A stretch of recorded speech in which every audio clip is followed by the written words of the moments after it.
this video, we will be showing you how to padlock an H or J-frame rotary handle in the on position.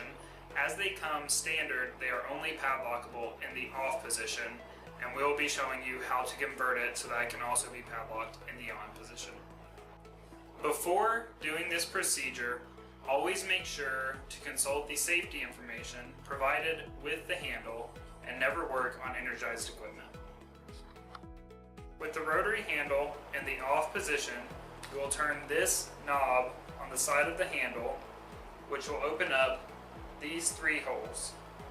You will then slide the padlock through one of the holes, which then prevents the handle from being turned to the on position. With the rotary handle in the on position, however, the knob will not turn, which will not allow the holes to open up to put the padlock through.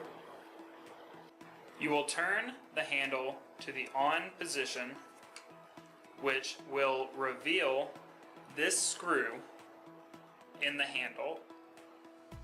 To make it padlockable in the on position, you will remove that screw. With the screw removed, you will now be able to turn the knob with it in the on position to reveal the three padlock holes.